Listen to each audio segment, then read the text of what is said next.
जय हिंद, नमस्कार प्यारे साथियों। जैसा कि आप सभी जानते हैं कि आरआरबी एनटीपीसी एग्जाम 2024 के लिए हम लोग प्रीवियस ईयर पेपर का सॉल्यूशन कर रहे थे और साथियों इसके हम लोग पिछले दो पेपर यानी दो सेट को हल कर चुके थे। तो साथियों आज की इस क्लास में हम लोग एनटीपीसी एग्जाम 2024 के लिए रीजनिंग के प्रीवियस ईयर का सेट नंबर 3 को हल करेंगे और बिल्कुल रियल पेपर के प्रश्न इस क्लास में हम हल करेंगे। तो सभी साथी पूरी क्लास को ध्यानपूर्वक लास्ट तक देखना है। हर क्वेश्चन आपकी एग्जाम के लिए अति महत्वपूर्ण है। ऐसा ही प्रश्न आपको एग्जाम के अंदर देखने को मिलेंगे। तो साथियों आज का पहले क्वेश्चन की शुरुआत इस क्वेश्चन के साथ करते हैं।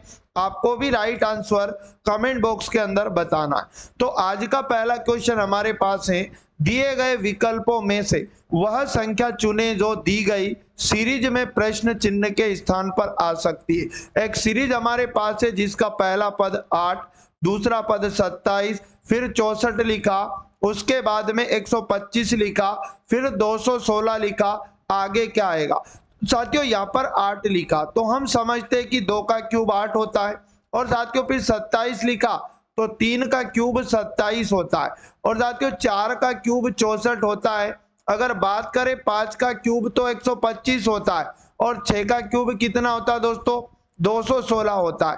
तो यहाँ पर आगे जो आएगा वो आएगा 7 का क्यूब। और 7 का जो क्यूब होता है दोस्तों 343 होता है। तो सीरीज का जो अगला पद आएगा रिक्त स्थान के स्थान पर 343 आएगा। ए वाला ऑप्शन इस क्वेश्चन का बिल्कुल राइट आंसर हो जाएगा। अगला और इंपॉर्टेंट क्वेश्चन सभी साथी खुद से हल करेंगे, राइट आंसर कमेंट बॉक्स के अंदर बताएंगे। साथियों अगला क्वेश्चन है, दिए गए विकल्पों में से वह संख्या चुने जो दी गई सीरीज में प्रश्न चिन्ह के स्थान पर आ सकती है। और एक सीरीज और हमारे पास दिया है 2, 6, 12, उसके बाद में लिखा 20 और आगे प्रश्न चिन्ह है और एक और प्रश्न चिन्ह आपको दिया है। तो साथियों 2 से 6 बनाया, आप कहेंगे सर 4 जोड़ दिया। और 6 से 12 बनाया, आप कहेंगे सर 6 जोड़ दिया। और 12 को 20 लिखा तो साथियों 8 जोड़ दिया। अब हमें आगे कितना जोड़ना होगा? 2 जोड़ा, 4 जोड़ा, फिर 8 जोड़ा, माफ करिएगा 4 जोड़ा, 6 जोड़ा, 8 जोड़ा, आगे 10 जोड़ेंगे तो 20 में जब 10 को जोड़ेंगे तो 30 आएगा। और साथियों 30 के बाद आगे क्या आएगा? तो आप कहेंगे सर 12 जोड़ दीजिए। अब यानी 2 बढ़ा के जोड़ रहा है, 30 में 12 को जोड़ेंगे तो 42 आएगा। तो साथियों सीरीज में जो लुप्त संख्याएं होंगी 30 और 42 होंगी, यानी कि डी वाला इस क्वेश्चन का बिल्कुल राइट आंसर हो जाएगा। चलेगा नेक्स्ट अगला क्वेश्चन है, दिए गए पैटर्न को ध्यान से पढ़ें और दिए गए विकल्पों में से उस संख्या का चयन करें जो प्रश्न चिन्ह के स्थान पर आ सकती है। तो साथियों यहाँ पर हम क्या करेंगे, किन्हीं दो संख्याओं का यूज करके तीसरी संख्या बनाएंगे या फिर और भी लॉजिक होते। तो यहाँ पर जो लॉजिक एग्जाम में यूज हुआ है वो ये हुआ कि ऊपर वाली लाइन में ये जो आपको 20 दिखाई दे रहा है, 16 दिखाई दे रहा है और 33 दिखाई दे रहा है, साथियों इन सब का योग करिएगा। 3 और 3 6 और 0। आप कहेंगे सर यहाँ पर इनका जो योग बन रहा है 3 और 6 9, यानी कि 9 बन रहा है। और यहाँ पर 3 1 4 और 2 6, ये जो योग बन रहा है 69 बन रहा है। इसी प्रकार थर्ड लाइन में नीचे देखिएगा 27 का योग करिएगा और 19 के साथ और उसके बाद 23 के साथ, तो योग बनेगा 3 और 9 12 और 7 19, हासिल आएगा 1। यहाँ पर 2 1 3 और 2 5 और 1 हासिल का 6। यहाँ पर भी 69 बना। मतलब ये जो बीच वाली लाइन है इसकी भी सभी संख्याओं का योग 69 करना है। तो 22 प्लस उसके बाद क्वेश्चन मार्क की जगह x मान लेते प्लस 15, इन तीनों का योग हमारे पास 69 होना चाहिए। तो हम क्या करेंगे, या 15 में 22 को जोड़ लेते तो आप कहेंगे सर 37 बनेगा। और हम क्या करेंगे, x का मान लाने के लिए 69 में से 37 को घटाएंगे तो 9 में से 7 गया 2 बचेगा, 6 में से 3 गया 3 बचेगा। यानी साथियों लुप्त पद अगर 32 रखेंगे तो बीच वाली संख्याओं का भी जो योग बनेगा 69 बनेगा, यानी कि डी वाला इस क्वेश्चन का राइट आंसर हो जाएगा। अगला और इंपॉर्टेंट क्वेश्चन है, ए बी सी डी और ई एक्स सीधी रेखा में बैठे हैं और सी पश्चिम में अंतिम छोर पर बैठे। तो साथियों ये जब भी सीधी रेखा में बैठते हैं, इनको हमेशा उत्तर दिशा की ओर मुंह करके आपको बिठाना है और इधर इनका दोस्तों दायां होगा और इधर इस पंक्ति का बायां होगा। तो हम लोग यहाँ पर बिठाते, सी पश्चिम में स्थित छोर पर बैठा है। तो साथियों जब पंक्ति रहेगी तो सी पश्चिम दिशा के छोर पे रहेगा। आप कहेंगे सर पश्चिम दिशा का छोर तो ये वाला रहेगा। चार दिशा आप सभी जानते हैं, जिसमें इधर पश्चिम होता है, इधर पूर्व होता है, ऊपर उत्तर होता है, नीचे दक्षिण होता है। क्वेश्चन है का ई और बी, ई बी और सी का पड़ोसी है। तो साथियों यहाँ पर बी और सी का पड़ोसी ई है, तो बी और सी के बीच में हम किसको बिठाएंगे? तो बी और सी के बीच में साथियों हम लोग किसको बिठाएंगे? ई को बिठाएंगे। तो ई बी और सी का पड़ोसी हो जाएगा। आगे बात करते हैं, ए और सी के बीच में दो व्यक्ति बैठे हैं। तो आप कहेंगे सर ए को अगर हम यहाँ बिठाते हैं तो ए और सी के बीच में ये दो लोग हो जाएंगे। अब टोटल 5 लोग थे, जिनमें 4 लोग बैठ गए, तो बचा हुआ एक व्यक्ति यहाँ पर बैठेगा, क्योंकि इधर पश्चिम दिशा में तो लास्ट में सी रहेगा। साथियों कौन व्यक्ति बच चुका? ए बी बैठ गया, सी बैठ गया, डी, डी को हम लोग यहाँ पर बिठाएंगे। क्वेश्चन है का पूर्वी छोर पर कौन बैठेगा? तो साथियों पूर्वी छोर पे कौन हो जाएगा? डी हो जाएगा। मतलब ऑप्शन नंबर सी हमारा बिल्कुल राइट आंसर हो जाएगा। नेक्स्ट अगला और आईएमपी प्रश्न, यहाँ पर एक कूट भाषा में इंटरेस्ट को साथियों यहाँ पर कूट दिया है, तो उसी कूट भाषा में रिमेंबर का कूट हमसे पूछा है। तो हमें यह समझना जरूरी है कि INTE उसके बाद में REST, इसको किस प्रकार से दोस्तों क्या लिखा गया? आप कहेंगे सर TS, उसके बाद में ER लिखा गया और उसके बाद में लिखा गया ETN, उसके बाद ETN के बाद में I लिखा है।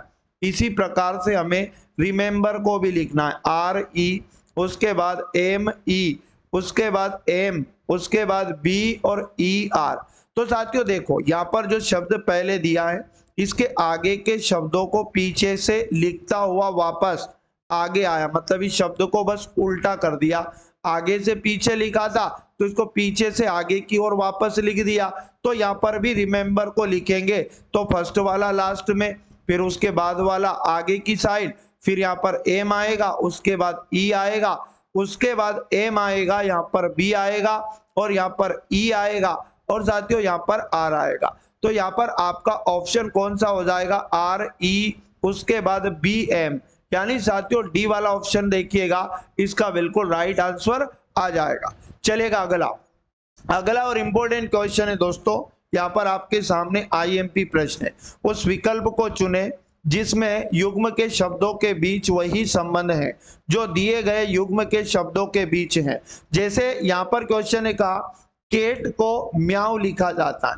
तो साथियों इन दोनों शब्दों में जैसा संबंध है, 4 ऑप्शन में ऐसा संबंध किस में होगा? तो आपको समझ में आ रहा होगा पहला ऑप्शन, यानी डक का लिखा है के। तो साथियों याद रखना जो केट यानी बिल्ली होती है साथियों, उसकी आवाज होती है म्याऊ, ठीक ना? आवाज का संबंध यहाँ दिया। तो साथियों क्या डक की आवाज के होती है? तो हाँ साथियों बिल्कुल इसका राइट आंसर पहला ही ऑप्शन होगा, यानी कि डक जो होती है उसकी आवाज के होती है। चलिए बात करते हैं अगला क्वेश्चन। अगला क्वेश्चन है असंगत चुने, बाघ दिया, गाय दिया, हिरण दिया और तेंदुआ दिया। तो साथियों इसका राइट आंसर क्या हो जाएगा? आप कहेंगे सर गाय हो जाएगा। गाय साथियों याद रखना घरेलू जीव है ना, घरेलू जीव है और बाकी सारे जंगली जानवर है साथियों, इसलिए ये अलग हो जाएगा गाय।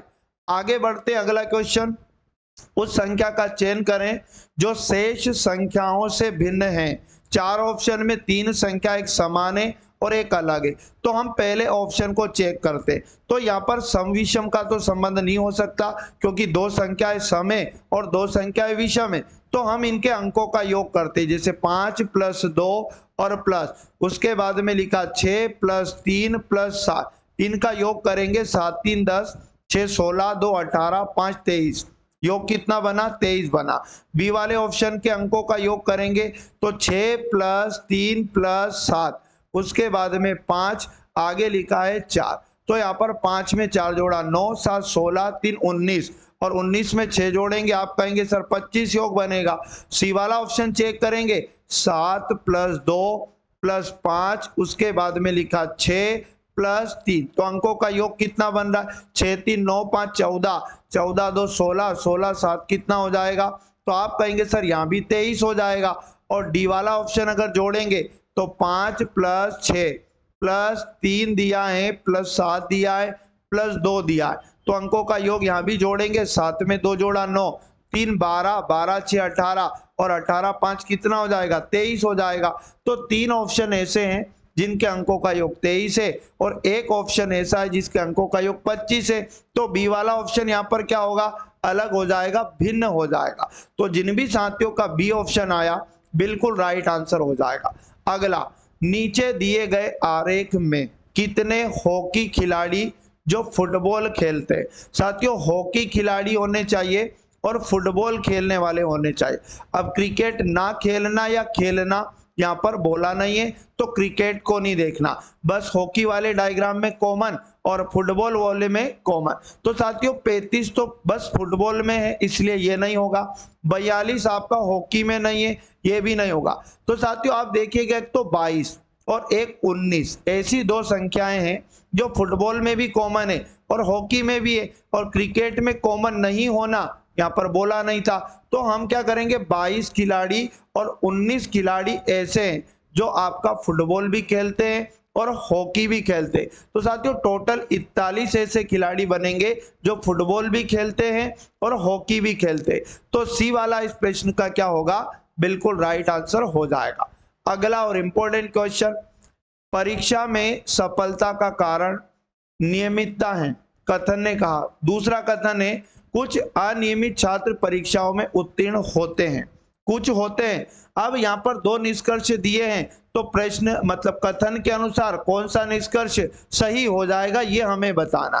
तो साथियों पहला निष्कर्ष है सभी अनियमित छात्र परीक्षा में उत्तीर्ण होते हैं, तो ये गलत हो जाएगा क्योंकि कथन में सबका नहीं बोला है, कुछ अनियमित छात्रों का बोला है जो परीक्षाओं में उत्तीर्ण होते हैं। सभी का बोल रहा है निष्कर्ष, तो गलत हो जाएगा। कुछ अनियमित छात्र परीक्षा में उत्तीर्ण हो जाते हैं, तो ये तो हमारे निष्कर्ष कथन ने भी बोला था और निष्कर्ष भी ऐसा बोल रहा है, तो दूसरा अनुसरण करेगा, मतलब ये दूसरा वाला सही हो जाएगा, पहला वाला गलत हो जाएगा। तो केवल निष्कर्ष दो पालन करता है, बी वाला इस प्रश्न का हमारा राइट आंसर आ जाएगा। चलिए अगला और इंपॉर्टेंट क्वेश्चन, नीचे दी गई आकृति में कितने त्रिभुज है? तो साथियों जब कभी प्रश्न में ऐसी आकृति आती है एक वर्ग और उसके बीच में इस तरह से क्रॉस होता है, तो त्रिभुज 1 2 3 और 4 यानी 4 यहाँ पर स्पेस अगर बनते हैं तो जो सबसे बड़ी संख्या है उसका डबल कर दिया करो, यानी टोटल त्रिभुज 8 होंगे। तो साथियों 1 2 3 4 और यहाँ भी 4 का डबल करेंगे पहले वाले में, तो 4 गुना 2 8 त्रिभुज हो जाएंगे। आप कहेंगे सर यहाँ भी चेक करें, 1 2 3 4 और यहाँ पर भी 4 का गुना 2 से करेंगे, आप कहेंगे 8 त्रिभुज यहाँ पर हो जाएंगे। तो 8 त्रिभुज और 8 त्रिभुज टोटल 16 त्रिभुज हो जाएंगे। अब साथियों दो त्रिभुज इन दोनों में कॉमन दिखाई दे रहा, एक त्रिभुज तो ये वाला, आप कहेंगे सर एक त्रिभुज ऊपर से नीचे वाला, तो 16 में दो त्रिभुज और जोड़ देंगे हम लोग, तो इस आकृति में टोटल 18 त्रिभुज हो जाएंगे, यानी कि ए वाला इस प्रश्न का क्या होगा? बिल्कुल करेक्ट आंसर हो जाएगा। अगला और अति महत्वपूर्ण प्रश्न है आईएमपी, अक्षरों के उस संयोजन का चयन कीजिए जिसे रिक्त स्थानों पर क्रमिक रूप से रखे जाने पर पुनरावृत्ति पैटर्न निर्मित होगा, यानी कि यहाँ पर ऐसा बार बार रिपीटेशन बनेगा जिसमें पुनरावृत्ति चल रही है। तो साथियों यहाँ पर आपको समझ में आ रहा होगा कि ए, फिर यहाँ पर स्लेश दिया BC और स्लेश दिया और फिर यहाँ पर ए दिया, तो इसका मतलब यहाँ पर क्या हो सकता है कि ये ए तो बार बार रिपीट हो सकता है। मेरी बात को ध्यान से समझेंगे दोस्तों, आज के बाद ऐसा क्वेश्चन गलत नहीं होगा। तो ए स्लेश उसके बाद BC है ना, हमें दिया है, फिर दिया है स्लेश और ए, तो यहाँ पर ए का तो पुनः रिपीटेशन हुआ, तो ए तक मतलब यहाँ पर अलग पार्ट बना लो ये पूरा, फिर आगे स्लेश के बाद में लिखा ए, तो ए से वापस लिखो ए स्लेश, उसके बाद में BC, उसके बाद दिया है D। तो साथियों D तक ही लेंगे क्योंकि वापस ए का क्या हुआ है? पुनरावृत्ति आपको दिखाई दे रहा है, तो वापस से ये D तक होने के बाद फिर लिखेंगे ए और उसके बाद स्लेश, उसके बाद में दिया CC उसके बाद में डी। आगे यहाँ पर फिर से हम लोग क्या करेंगे, डी के बाद स्पेस लगाएंगे और फिर यहाँ पर स्लैश BCD इनको लिखना है और आगे यहाँ पर स्लैश वापस लगाए। अब यहाँ पर हम लोग समझेंगे, देखो यहाँ डबल सी दिख रहा है, यहाँ सिंगल बार का सी था, तो साथियों यहाँ पर क्या होगा, मतलब यहाँ पर ऐसा हो सकता है कि पहले क्या हुआ, ए डबल बी उसके बाद सी और डी लिखा होगा, डबल बी कर दे फिर यहाँ पर, या फिर ऐसा हो सकता है यहाँ पर डबल बी रिपीट नहीं होकर यहाँ पहले क्या हुआ होगा कि डबल ए हुआ होगा, मतलब यहाँ पर ए का 2 बार रिपीटेशन, डबल ए BC और डी, बाकी सब वन टाइम। अब यहाँ ए तो वापस एक बार, अब बी का 2 बार रिपीटेशन हो सकता है, ए डबल बी और CD, ठीक ना। अब यहाँ ए बी तो सिंगल टाइम रहेगा, अब डबल बार रिपीटेशन किसका दिया, सी का दिया, क्लियर ना। उसके बाद डी ऐसा लिखा। अब यहाँ पर सबका तो सिंगल टाइम रहेगा, यानी ABCD है ना, ए का ABC, अब रिपीटेशन डबल किसका चलेगा, डी का चलेगा, तो यहाँ पर डी आ जाएगा, क्लियर ना। तो हमने रिक्त स्थान में क्या रखा, आप कहेंगे सर A D B उसके बाद B A और उसके बाद डी हमने लिखा, तो पहला ऑप्शन हो सकता है क्या, ADBBAD, यानी दोस्तों पहला ही ऑप्शन इस प्रश्न का क्या होगा, बिल्कुल राइट आंसर हो जाएगा। तो जिन भी साथियों का ए आ चुका, बिल्कुल प्रश्न का राइट आंसर है। अगला प्रश्न है कथन, एक धनी व्यक्ति को मधुमेह होने की अधिकतम संभावना होती है। अब 2 निष्कर्ष दिए हैं, तो कथनों के अनुसार, कथन के अनुसार कौन सा निष्कर्ष सही होगा। धनी व्यक्तियों में मृत्यु का अधिकतर कारण मधुमेह है, ठीक ना, और उसके बाद में तो मृत्यु का कारण बोल रहा है निष्कर्ष, जबकि कथन में मृत्यु को लेकर बात नहीं की गई, सिर्फ मधुमेह होने की बात की गई, तो पहला वाला गलत होगा। गरीब व्यक्तियों को मधुमेह नहीं होता, तो ऐसा भी कथन में नहीं कहा गया कि सिर्फ धनी लोगों को ही होता है, गरीबों में भी हो सकता है, लेकिन धनी व्यक्ति को मधुमेह होने की संभावना थोड़ी ज्यादा होती है, तो ये भी गलत हो जाएगा, यानी कि डी वाला इस प्रश्न का क्या हो जाएगा, बिल्कुल राइट आंसर हो जाएगा। चलिएगा अगला और इंपॉर्टेंट क्वेश्चन, असंगत को चुने। 4 ऑप्शन दिए, 3 एक समान है और एक अलग है, तो अलग को चयन करना है। पहला ऑप्शन चेक करते, I लिखा, उसके बाद J लिखा, G लिखा और H लिखा, तो I 9 नंबर पे होता है, J 10 पे होता है, G 7 पे होता है, H 8 पे होता है। अब 9 को 10 बनाया, आप कहेंगे 1 जोड़ा, 10 को 7 बनाया, -3 किया, और 7 को 8 बनाया, 1 जोड़ा। बी वाला ऑप्शन अगर बात करें तो यहाँ पर लिखा E, उसके बाद F C उसके बाद D। E 5 नंबर पे होता है, F 6 नंबर पे, C 3 पर और D 4 नंबर पे होता है, तो 5 में 1 जोड़ा तो 6, 6 में से 3 गया तो 3 बचा, और 3 में 1 जोड़ा तो कितना, 4 बना, तो ये वाला पहला दूसरा तो एक समान है। और सी वाला चेक किया जाए तो लिखा है दोस्तों MN, उसके बाद में KL, तो यहाँ पर M 13 पे आता है, N 14 पे, K 11 पे, L 12 पे, तो यहाँ पर 13 को 14 बनाया, 1 जोड़ा, 14 को 11 बनाया, -3 किया, और 11 को 12 बनाया, तो 1 जोड़ा, तो ये भी इसी के जैसा, मतलब डी अलग होना चाहिए, बट चेक कर लेते हैं। O लिखा, P लिखा, फिर Q लिखा, फिर R लिखा, O 15 नंबर पे, P 16 पे, Q 17 पे, R 18 पे, 15 को 16 बनाया, 1 जोड़ा, 16 को 17 बनाया, 1 जोड़ा, 17 को 18 बनाया, 1 जोड़ा, तो साथियों यहाँ पर डी वाला क्या हो जाएगा, अलग हो जाएगा, क्योंकि इसमें सब में +1 हुआ है। चलिए अगला और इंपॉर्टेंट क्वेश्चन है, जिसमें 2 कथन दिए और 2 निष्कर्ष दिए, तो कथनों के अनुसार कौन सा निष्कर्ष सही होगा। कुछ महिलाएं बुद्धिमान है, तो हम क्या करेंगे, महिलाएं, कुछ महिलाएं हम बुद्धिमान बनाएंगे डायग्राम में, तो महिलाएं कुछ क्या है साथियों, बुद्धिमान, तो यहाँ पर हम लोग इस तरह से डायग्राम बनाएंगे, कुछ महिलाएं बुद्धिमान है और सभी बुद्धिमान इंजीनियर है, तो साथियों ये बुद्धिमान जो है सारे क्या, इंजीनियर, तो हम लोग सभी बुद्धिमानों को इंजीनियर वाले डायग्राम के अंदर रखेंगे। पहला निष्कर्ष है कुछ महिलाएं इंजीनियर हैं, तो इंजीनियर का कुछ हिस्सा महिलाएं हैं, तो बिल्कुल है साथियों, ठीक ना। सभी इंजीनियर बुद्धिमान है, तो यहाँ पर सभी इंजीनियर नहीं हो सकते, तो ये गलत हो जाएगा। केवल निष्कर्ष 1 पालन करता है, बी वाला ऑप्शन हमारा प्रश्न का राइट आंसर हो जाएगा। अगला प्रश्न है उस विकल्प को चुने जो तीसरे पद से उसी तरह संबंधित हैं जैसे पहला पद दूसरे पद से संबंधित है। साथियों, जिस प्रकार से डी, एफ और बी का संबंध बताया कि जी, एच और सी से है, उसी प्रकार हमें एल का, एन का और जे का संबंध बनाना है। तो अंग्रेजी वर्णमाला से करें डी 4 नंबर पे, जी 7 पर। आप कहेंगे सर 3 जोड़ा, एफ का क्रम 6 होता है और एच का 8 होता है, तो यहाँ पर 2 जोड़ा। बी 2 नंबर पे, सी 3 पे आता है, आप कहेंगे सर 1 जोड़ा। तो +3 +2 +1 बाद वाले शब्द में भी करेंगे। एल 12, ओ 15, सॉरी एन 14 और जे कितना होगा 10 होगा। पहले +3 जोड़ेंगे, फिर +2 जोड़ेंगे, फिर +1 जोड़ेंगे, तो 12 3 15, 15 नंबर पे वो आएगा। और यहाँ पर उसके बाद 14 में 2 जोड़ा तो 16 बनेगा, पी आएगा। उसके बाद में दोस्तों 10 में 1 जोड़ा 11, 11 पे के आएगा। तो ओपी के इस क्वेश्चन का राइट आंसर बनेगा ए वाला, इसका बिल्कुल सही जवाब हो जाएगा। नेक्स्ट क्वेश्चन है, उस विकल्प को चुने जो तीसरे पद से उसी तरह संबंधित हैं जैसे पहला पद दूसरे पद से संबंधित है। यानी आप कहेंगे सर बीएस, उसके बाद टीएन का संबंध बताया क्या। आप कहेंगे सर एक्यू, उसके बाद में यूपी के साथ बताया। तो उसी प्रकार का संबंध हमें बनाना है डीएन यूसी का किससे होगा। तो बी 2 नंबर पे आता है, ए 1 नंबर पे आता है। आप कहेंगे सर -1 हुआ, एस का क्रम 19 होता है, क्यू का 17 होता है, -2 किया। टी का क्रम 20 होता है, यू का 21 होता है। आप कहेंगे सर यहाँ पर 1 जोड़ा और एन का क्रम 14 होता है, पी का 16, तो यहाँ पर फिर 2 जोड़ा।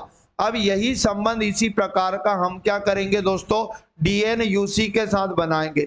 डी 4 नंबर पे, एन 14 पे, यू 21 पे और सी 3 पे आता है। तो यहाँ पर पहले तो -1 करना, फिर -2 करना, फिर +1 करना, फिर +2 करना। 4 में से गया 3, 3 मतलब सी आएगा, और 14 में से 2 गया तो 12, 12 पर क्या आएगा, एल आएगा। तो सीएल दिया है अपने को तीसरे ऑप्शन में। और 21 में 1 जोड़ा 22 पे वी आएगा, और 3 में 2 जोड़ा 5 नंबर पे साथियों ई आएगा। यानी आप कहेंगे सर ऑप्शन नंबर सी इस प्रश्न का बिल्कुल करेक्ट आंसर हो जाएगा। अगला और आईएमपी प्रश्न हमारे पास आ चुका है। यहाँ पर बोला गया कि a + b का अर्थ तो a b की पुत्री है, a - b का अर्थ a b की पत्नी है, और a गुना b का अर्थ दिया है a b का पुत्र है। तो p गुना q - s के बारे में कौन सा विकल्प सही है। तो यहाँ पर देखो पहले लिखा p गुना q, और यहाँ पर हम समझो गुना का मतलब क्या बताया, a b का पुत्र है। गुना के पहले वाला पुत्र हो जाएगा, मतलब p पुरुष हो जाएगा, और साथियों ये पुत्र हो जाएगा p, और किसका पुत्र हो जाएगा, q का पुत्र हो जाएगा। अब फिर आगे लिखा q - s, और माइनस का अर्थ यहाँ पर हमें बताया माइनस का कि a b की पत्नी है। माइनस के पहले वाली पत्नी हो जाएगी, मतलब q पत्नी हो जाएगी, मतलब ये फीमेल हो जाएगी, और साथियों ये पत्नी हो जाएगी किसकी, एस की। तो एस दोस्तों पुरुष हो जाएगा, और इसका क्या हो जाएगा, पति हो जाएगा। तो ये दोनों पति पत्नी, और ये इनका बेटा। तो यहाँ पर कहा गया क्यू जो रहेगा पी का पिता है। क्यू दोस्तों पी का पिता नहीं है, पी की माँ है। तो पहला ऑप्शन गलत हो जाएगा। बी वाला ऑप्शन है पी क्यू की पुत्री है। तो साथियों पी पुत्री नहीं है, पुत्र है क्यू का, तो ये भी गलत हो जाएगा। एस क्यू की पत्नी है, तो साथियों एस जो है क्यू की पत्नी नहीं है, पति है, ये भी गलत हो जाएगा। और डी वाला एस पी का पिता है। तो बताओ पी का पिता एस हुआ, क्योंकि क्यू क्या हुई, इसकी माता, और माता का ये पति होगा। तो ये बिल्कुल right answer option number D हो जाएगा। तो जिन भी साथियों का ऑप्शन नंबर डी आ चुका, बिल्कुल राइट आंसर हो जाएगा। अगला और इंपॉर्टेंट क्वेश्चन, अति महत्वपूर्ण, दिए गए पैटर्न को ध्यान से पढ़ें और दिए गए विकल्पों में से उस संख्या का चयन करें जो प्रश्न चिन्ह के स्थान पर आ सकती है। तो साथियों किन्हीं 3 संख्याओं का यूज करके चौथी संख्या बनाएंगे। अब चौथी संख्या हमें 90 दिखाई दे रहा है, तो 5, 7 और 25 से हमें 90 बनाना है। तो हम क्या कर सकते हैं कि साथियों 25 का और 5 का आपस में गुना कर सकते हैं। आप कहेंगे सर 5 का गुना 25 से करें, तो आप कहेंगे 25 पंजे 125 हो जाएगा। और साथियों वापस इस 5 का गुना 7 से करें तो आप कहेंगे सर 5 का गुना 7 से करेंगे तो 5 साते 35 हो जाएगा। अब यहाँ पर इनको घटाएंगे तो 0 बचा और यहाँ पर 12 में से 3 गया 9 बचा और 0, आप कहेंगे सर 90 बन जाएगा और 90 दिया है। इसी प्रकार का लॉजिक इधर 120 साइड भी होना चाहिए, यानी कि पहले तो आप फर्स्ट का नीचे वाली का और 6 का गुना करोगे, यानी 30 का गुना 6 से करेंगे तो 180 बनेगा। और साथियों फिर हमें क्या करना है, यहाँ पर 5 का गुना 7 से किया था तो अब 6 का गुना 10 से करेंगे वापस, 6 गुना 10 आप कहेंगे सर 60 होगा, इधर 60 को घटाएंगे तो बिल्कुल 120 हमारे पास ये बच जाएगा। अब साथियों ये का यही लॉजिक यहाँ अप्लाई करना है, तो यहाँ पर प्रश्न चिन्ह की जगह आप ऑप्शन को भी उठा सकते। मान लिया जाए मैं यहाँ 26 ले लेता हूँ, तो हम क्या करेंगे 4 का गुना और 26 का आपस में गुना करेंगे, तो 4 गुना 26 क्या होगा, 4 छंग 24 कैरी 2, 4 दूनी 8 2 10 104 बना। और साथियों वापस 4 का गुना 6 से करेंगे, 4 गुना 6 कितना हो जाएगा 24 और इनको घटाएंगे, 4 में 4 गया 0, 10 में से 2 गया 8 और ये 0, यानी कितना आ जाएगा 80 और ये दिया है हमें। तो आप कहेंगे सर ऑप्शन नंबर सी ही हमारा लुप्त स्थान पर आएगा। तो जिन भी साथियों का सी है बिल्कुल प्रश्न का करेक्ट आंसर हो जाएगा। बात करते अगले प्रश्न की, उस विकल्प को चुने जो तीसरी संख्या से उसी तरह संबंधित है जैसे पहली संख्या दूसरी संख्या से संबंधित है। तो साथियों हमें क्या करना है, 25 से 26 बनाना है, तो ये कैसे बन सकता है। उसी प्रकार साथियों 41 का संबंध हमें बताना होगा, तो राइट आंसर क्या होगा। साथियों यहाँ पर मैं क्या करता हूं, है ना, यहाँ पर ध्यान से समझना, अगर मैं 25 के दोनों अंकों का गुना करूं तो आप कहेंगे सर 5 दूनी 10 बनेगा, और मैं 26 के भी दोनों अंकों का गुना करूंगा तो आप कहेंगे सर 12 बनेगा, और इन दोनों का अंतर देखेंगे तो 12 में से 10 गया, आप कहेंगे सर 2 अंतर आया। तो ऐसा ही 41 के साथ करते हैं, 41 के दोनों अंकों का गुना किया तो 4 गुना 1 4 ही होगा। अब उठाते दोस्तों ऑप्शन नंबर ए को, तो यहाँ पर देखो 3 का गुना 2 से करेंगे तो आप कहेंगे 6 आएगा। अब साथियों अगर 6 में से 4 गया तो क्या अंतर यहाँ भी 2 आ रहा है, आप कहेंगे सर आ रहा है, तो बिल्कुल हमारा ए वाला प्रश्न ही क्या होगा, राइट आंसर हो जाएगा। अगला और आईएमपी प्रश्न अति महत्वपूर्ण। साथियों यहाँ पर बोला गया निम्नलिखित अक्षर समूहों के बीच में एक आसन्न अक्षरों के बीच छोड़े गए अक्षरों की संख्या घटते क्रम में है, मतलब घटते क्रम में अक्षर लिखे उस समूह को पहचानना है। तो मैं पहले ऑप्शन से डायरेक्ट अंग्रेजी वर्णमाला से इनको कोडबद्ध कर लेता हूं, जैसे U21 और 21 से फिर क्या लिखा 14, और यहाँ पर 14 से S19, उसके बाद में O15 लिखा, और साथियों फिर उसके बाद B2 लिखा। तो ये तो घटते क्रम में नहीं चल रहा है, बी वाला चेक करते हैं, है ना, बी वाला चेक करें तो यहाँ पर O15 नंबर पे और उसके बाद में J10 पर और यहाँ पर फिर E5 पर और उसके बाद में B2 पर और G7 पर। तो ये देखो 2 के बाद 7 आ चुका है, मतलब ये भी घटते क्रम में नहीं है। तो साथियों घटते क्रम का मतलब ज्यादा से कम की ओर ही लिखा होना चाहिए। इस प्रकार हम सी वाले ऑप्शन की बात करें V22, उसके बाद में Q17 और उसके बाद में M13 और उसके बाद में यहाँ बात करें J10 नंबर पे आता है, उसके बाद H8 नंबर पे होता है। तो हाँ 22, 17, 13, 10 और 8 ये हो सकता है। बाकी डी को चेक कर लेते, U21 नंबर पे और P दोस्तों यहाँ पर 16 नंबर पे, उसके बाद में G 7 नंबर पे, I 9 नंबर पे। तो देखो 7 से 9 आया, छोटा नहीं आया, बड़ा आ चुका, तो ये भी गलत। तो सी वाला ऑप्शन ही प्रश्न का क्या होगा, राइट आंसर हो जाएगा। चलिए बात करते दोस्तों अगले प्रश्न की, निम्नलिखित में से कौन सा आरेख आदमी पिता और भाई के बीच में सही संबंध को निरूपित करता है। तो साथियों आदमी पिता और भाई, तो आप ये कहेंगे सर पिता का एक डायग्राम बनाएंगे, और कुछ पिता साथियों क्या होते हैं, आप कहेंगे सर भाई होते हैं, कुछ पिता क्या होते हैं, भाई होते हैं। और पिता और भाई दोनों ही साथियों आदमी के अंतर्गत आते हैं। तो ऐसा ऑप्शन किस में दिया है, आप कहेंगे सर ऐसा तो हमें ऑप्शन नंबर ए में दिया है, तो ए वाला इसका बिल्कुल राइट आंसर हो जाएगा। तो साथियों आज के सेशन में इतना ही पढ़ेंगे और पुनः नेक्स्ट क्लासेस से कंटिन्यू करेंगे। तो साथियों इससे पहले 2 मॉडल टेस्ट पेपर में आपको हल करवा चुका हूं।